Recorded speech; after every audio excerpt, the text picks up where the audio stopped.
Hello everyone and welcome back to another video with On Point Politics, and today we're going to be looking at the Electoral College map once again to see where everything stands. Make sure to hit the like button and subscribe to the channel if you want more content just like this.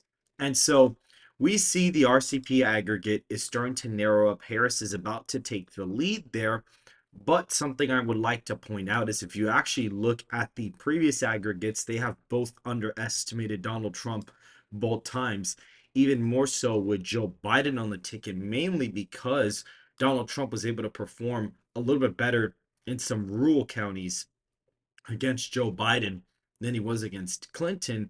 And so that's why you had a little bit of a bigger overestimation of Biden. And you also had sort of a response bias, which is similar to what's going on right now with Harris on the ballot. Now that Harris is now the new candidate, there is a little bit of an oversampling of Democrats to the point where you get like these crazy overly Democrat samples. And even after pollsters weigh for it, it's still really skewed. The electorate's not going to be D+5 to D+10. It's probably going to be anywhere from R+2 to D+2. It's like somewhere in that range. And I'd argue it's probably going to be a more Republican favorable electorate this cycle because of how unpopular the administration has been. We could see Biden's at minus 15.5%.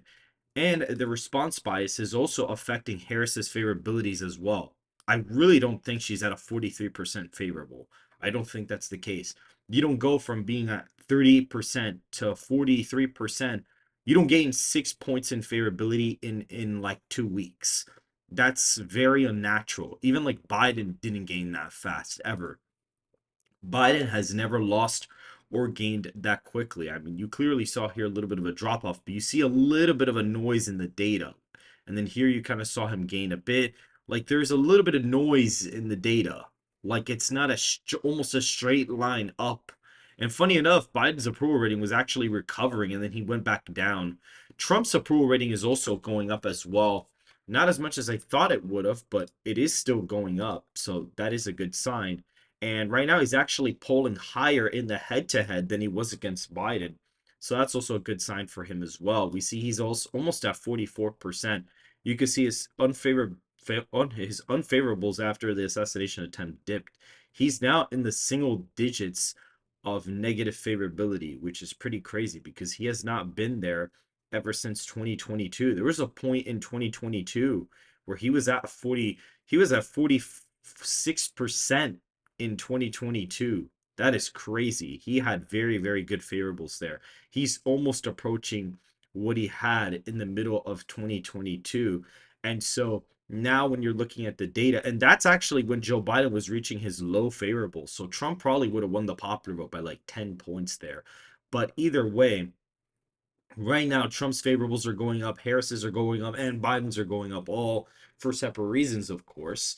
And if we look at Georgia as a state, this one's interesting because the aggregate is pretty close. Trump only leads by about 2. So that is a little bit concerning in some ways, but we're going to go over the electoral map and where I believe everything is as of right now. I believe Trump is the favorite to win, especially now that we see that there was a jobs report for July that only 100 we literally 114,000 jobs were created, and they actually had to revise the June numbers down. And you can see like the job creation has slowly, like you see a peak point in some months, but as it goes on, you see it's clearly gone down and down and down. Literally April 2024, that jobs report wasn't good either.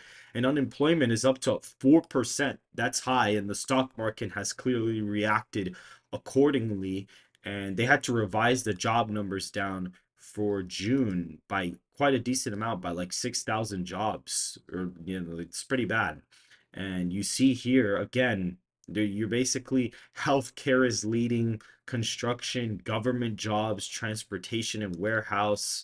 So it's a little bit of a mixed job report, but clearly not as many jobs as expected. And the employment rate is very high. And people have possibly been talking about a short-term recession before the election, which would definitely affect the way the electorate looks at things. Because I think that immigration is probably a bigger issue now, more so than even the economy. And Donald Trump has the upper edge on Harris on that for sure. But looking at the safe red states, we have the ones that Trump won pretty easily in the last cycle. I mean, he won all of these states by basically over 12 points. Kansas and South Carolina are going to be over 15 points now, as well as Nebraska's first with the at-large vote. So that puts Trump at 122 electoral votes. Maine's second congressional district is probably going to be safe as well. Voted for Trump in the last cycle by 7 points, but guys, Biden led the popular vote by 4.5 points. I'm expecting Trump to probably win the popular vote by anywhere from 2 to 4 points right now. That's kind of where I have the national popular vote at with the current model that I use, which if we look at the model, I actually have the popular vote at 3 points for Donald Trump based on the results that I get in the Electoral College. I'm kind of using my model as a guide here, and we clearly see that Harris is down in the aggregate by 0.3 and Trump on civics, which gives me the state breakdowns of the favorables. Trump only leads by like a point in the favorability. And what's interesting is that they actually have Trump and Harris favorables broken down by state, and I can actually plug these in here to kind of get a more accurate result. These are also a pretty accurate way to track the 2020 results as well. Believe it or not, you actually would have gotten only two states wrong. Only Georgia and Arizona would have been incorrect. And my model, using the approval differences rather than the polling itself, actually got me a pretty accurate electoral college result. I got 279 to 259, and I only got Arizona and Georgia wrong. And that was actually my prediction back in 2020 when I didn't even have the model. So I was only able to get Arizona and Georgia incorrect, which, to be honest, that's really not that bad in the grand scheme of things. That's really not bad. If you're really looking at the full picture, that is not bad at all. And so this is clearly where we see, you know, this model I believe is superior to others because I'm actually using the approval differences rather than any state polls that could be really skewed off in one direction that could potentially cause a problem.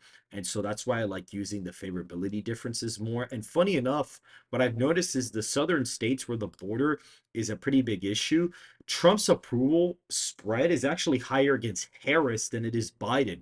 And that's pretty interesting because it seems to me like voters down here actually are blaming Harris, or at least that her favorables are way worse in Nevada, Arizona, New Mexico, and Texas compared to Joe Biden. Like New Mexico, I think Joe Biden is down two there.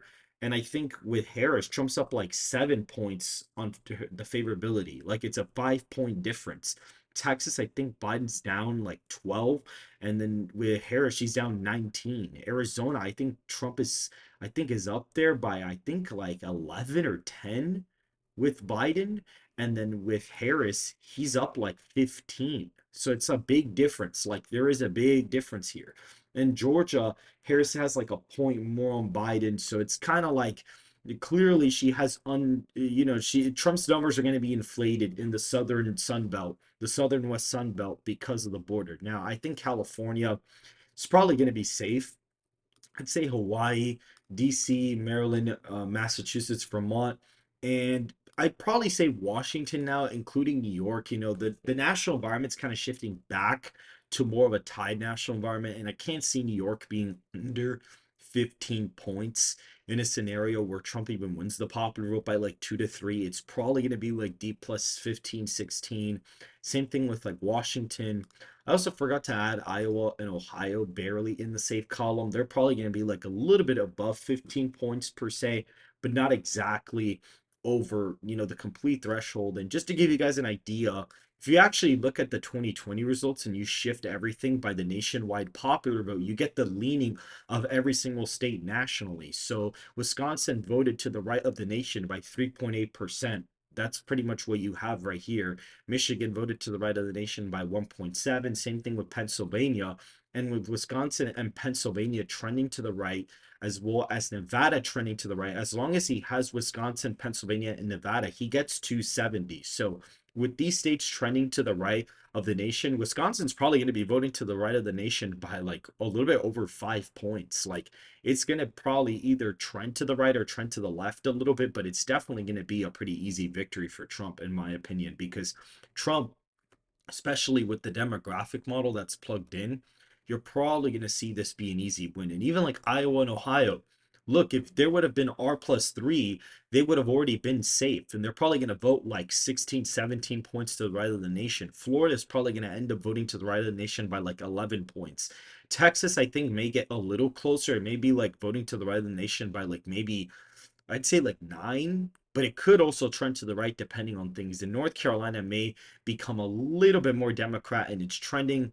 Colorado's probably going to vote to the right, left of the nation by like 11 points, 12 points. Washington, and it's a little iffy. May get a little more blue. We'll see what happens there. New Hampshire, Maine, these are going to probably shift left in terms of their leaning, including Nebraska and Minnesota. So even if Trump wins the popular vote by 3, he may not be able to win Minnesota or win New Hampshire, for example. Florida, I think, would be in the safe column for sure. I think it would probably end up being like a 15, 16 point win. Republicans lead in voter registration there by like 990,000 votes now. And on election day in 2020, they led by 88,000. Democrats led by 88,000, and the electorate was still like R+8. So that state's completely gone for Harris. That's not even going to be a competitive state this cycle.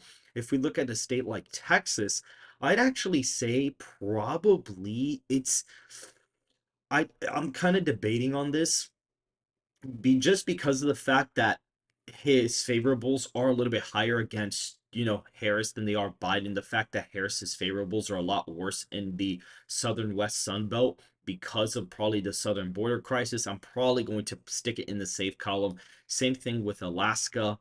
And then now we're coming into some of these other states. I think North Carolina and Georgia are going to be likely victories. I think Georgia probably like a 6 point win. North Carolina's like 9. Wisconsin, Pennsylvania, Michigan, these are going to probably be voting to the right of Georgia and North Carolina just a tiny bit, depending on the state, because Harris is not going to perform well with union workers or do well with these Rust Belt, rural voters, especially white voters. I think she's going to massively underperform in some of those rural counties to the point where I don't really even think she's got a fighting chance here. Arizona is interesting because I actually kind of have a little bit of a hot take about Arizona. Nevada, I would put it likely as well. I don't think she would do good there either. I think Trump would even be close to winning it by double digits. Now, Oregon, Colorado, Illinois, Connecticut, Delaware, Rhode Island, those would probably be in the likely column, as well as Maine's first congressional district as well. I think those would probably be in the likely column for Harris. I mean, these states are going to trend to the left, all of them except for Illinois. I'd say Illinois probably even falls below 10 points. I mean, it was only voting to the left of the nation by 12 and a half, and Trump's winning the popular vote by 3. And the fact that state's trending to the right, Harris may only win it by like probably 7 or 8 points. Colorado, on the other hand, she's probably going to win it by like 10 or 11. Oregon, I'd say maybe is like, it possibly could vote to the right of Colorado depending on how the electorate shakes out because the fact Oregon actually has more like Republican-esque kind of like rural areas than even Colorado does. So that would be interesting to see that. I think there's a chance that Oregon votes to the right of Colorado by like a point or so, possibly similar to Illinois, but like not as right. It's probably like a 9 to 10 point win there.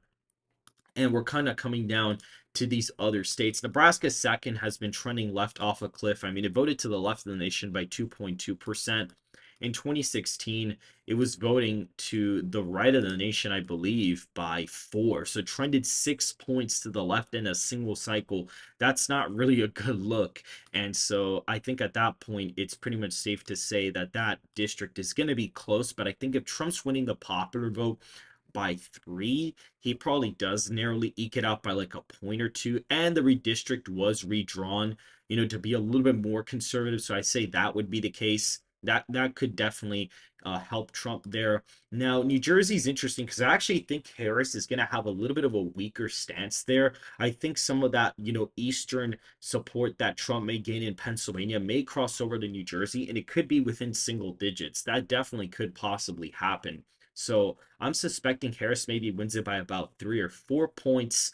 And New Hampshire, this one's hard because Trump did okay here in 2016. I mean, he lost, but he barely got it. And you could kind of compare Harris to Clinton in a lot of ways. So this one's a really big nail biter for me. But I'd say Trump maybe actually ekes it out by like a point or two. I say it's close, but he may actually narrowly win it. I think that's definitely possible. Now, Maine. I think Trump might be able to pick it off by like a point or two as well. I think he may actually be able to win it. Now, Arizona is interesting because with the way that the primaries went in Arizona, with the recorder stuff and whatnot, yes, we got rid of the Republican Maricopa County recorder, but I think that county is trending really far left.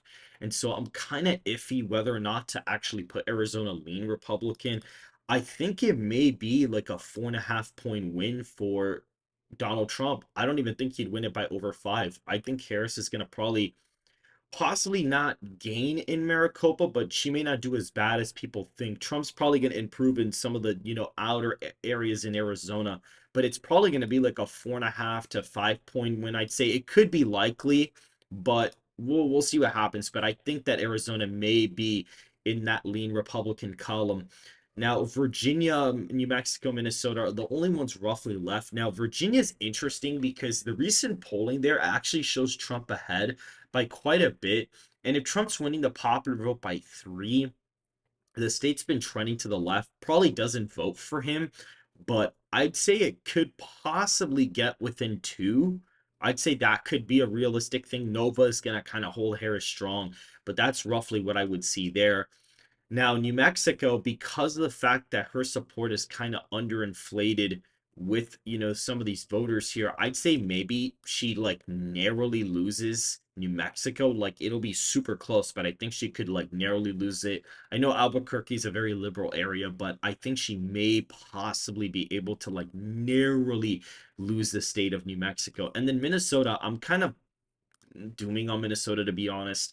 I think it could come down to a couple thousand votes, but I think she may be able to energize that far left crowd in Hennepin County just enough to barely hold on to Minnesota. That would avoid her getting, 334. But essentially, right now, based off of my gut instinct, based on the data that I looked at, based on the kind of trends that I'm expecting in these states, Donald Trump probably gets 324 electoral votes to Harris's 214 right now. I know it's a little bit of a cursed map. Maybe you could argue New Jersey possibly is likely Democrat in this scenario. You could even argue Michigan's lean. You could even argue that Arizona probably even is in the likely Republican column, considering the fact that it voted 4 points to the right of the nation, but in 2016, it voted to the right of the nation by 5.5. So I mean, the trend for Democrats kind of has been slowing down there. Like, you could argue it is a likely state, and then New Mexico probably could be lean Republican.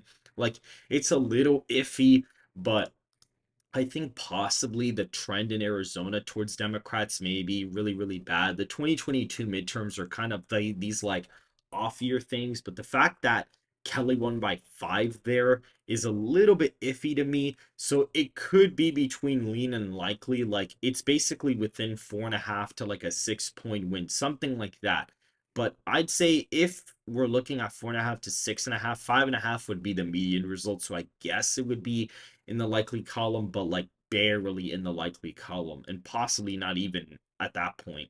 It really depends on how the electorate shakes out. But that's pretty much it for this video, guys. If you guys did enjoy, make sure to hit the like button and subscribe to the channel if you want more content just like this. And I will see you guys in the next video.